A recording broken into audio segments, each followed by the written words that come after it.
New Evermix box. Thank you. Love this. It's an absolute essential in all my DJ sets. Hey, I'm Stephanie B, and this is Evermix Sessions.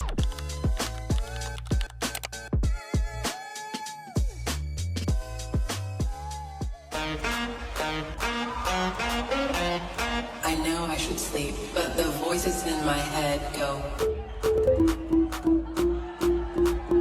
I know I should sleep, but the voices in my head go.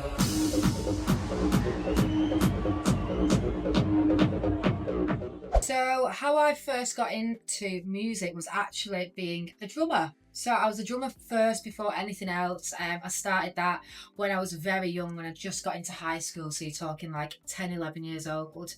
And then I was doing session drumming. I was in bands, my fair share of bands.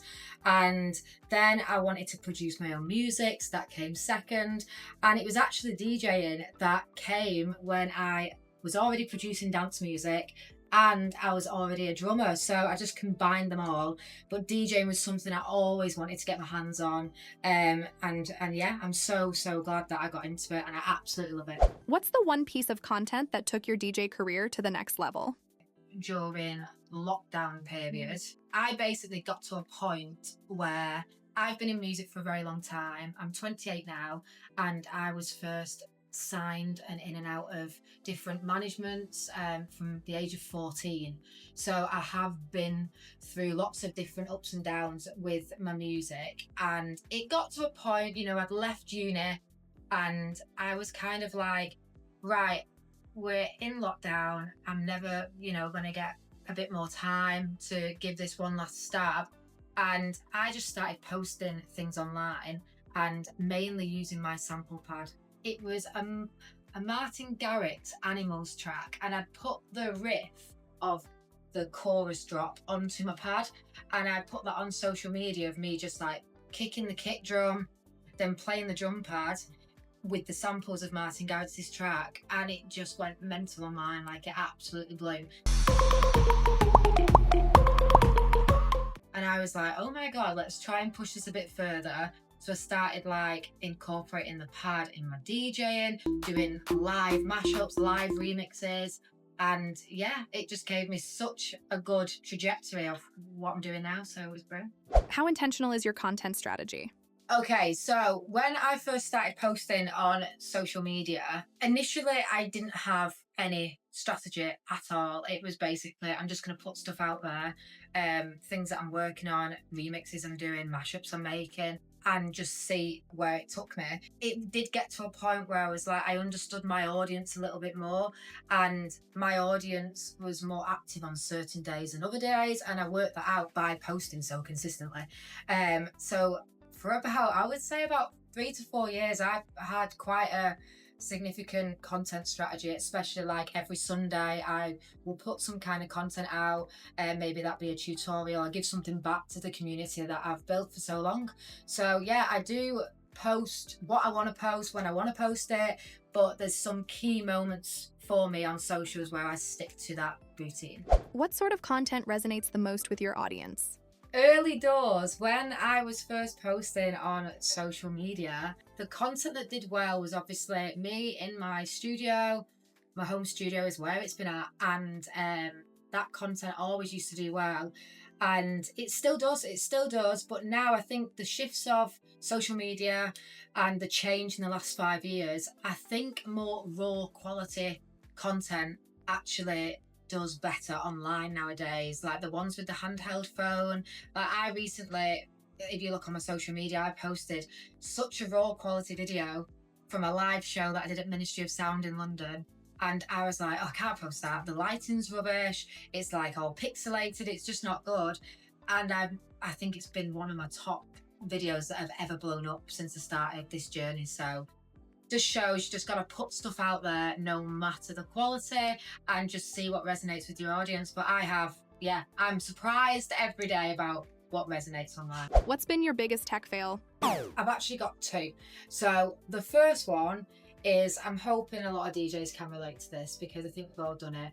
Because I also play with a drum pad, it tends to be on my right hand side, and I position it about here, and sometimes depending on the setup, it might be a little bit too close to the decks. So sometimes when I'm drumming or sampling, I have actually just gone like that and hit The pain. button on the drop. Just as it was going into the drop, that was not a good feeling. And the other one was literally as I was first starting out on the decks. I got thrown into the deep end to do this gig and I was a little bit nervous for it, and I hadn't really got to grips with everything. Like, I wasn't too comfortable and I just had my tracks going backwards. What's your best advice for tech problems? You can either blame it on the equipment. Oh, what? Or a good thing that I've really learned to do, if anything like that happens, is set my hot cue points in record box. I will have some active cue points. So like I might have a cue, a hot cue set up for the drop, a hot cue set up for the build up. So if that ever happens, you know, you can whack it into the build up and go again. But at the end of the day, we're all human. Mistakes are going to happen, especially when it's so live. So how do you navigate being a woman in the music industry? I think the one thing that I've navigated being a woman within the industry is the one thing that I have got full control over is social media. So nothing can stop you from putting stuff out there, and it gives everybody a more equal chance. I think we are moving in the right direction in many ways, but you know, there's still a lot of things out there, and I won't even repeat some of the comments that I get because yeah, they're just very, very negative things like that on women in the industry that hopefully in time should stop. But I think social media gives it a bit more of a playing level ground, and yeah, I just push through it regardless. What advice would you give young girls getting into music? When I was in school, I was the only female drummer. Nowadays that has shifted, which is nice to see. And my advice to women coming up, like young females wanting to make it in the industry, and I would honestly, biggest advice is working with other musicians, collaborating, producing with other musicians, DJing with other musicians. I think it's so valuable to learn skills from other people that are trying to do what you're trying to do in the industry, and you can have fun whilst doing it as well instead of being on your own. So I would definitely say networking is really up there for me, and just put yourself out there. Social media, get stuff on, because there's nobody that can stop you from pressing post. Time for some quick fire questions. First viral upload? Back in 2020 in November, I think it was, of the Animals remix. Who is your dream collab? Dumb Dollar. One plugin or piece of gear you can't live without? Serum. First song you ever learned to play? Hey Soul Sister by Train. DJing, drumming, or producing? Oh,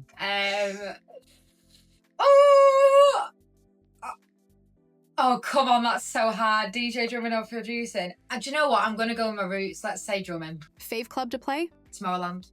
Is that a club? It's not. We'll say Ministry of Sound. TikTok, YouTube, or Instagram? Instagram. Live stream or in-person gig? In-person gig. Preset ritual? Go to the toilet. Yeah. Guilty pleasure song? Do you know what? Right now, I'm going to go a different genre. Olivia Dean, Man I Need. Most inspiring woman in music? Probably Becky Hill. 3 words to describe your sound? High tempo, energetic vibes. Woo! Woo! I've been Stephanie B, and this is Evermix Sessions.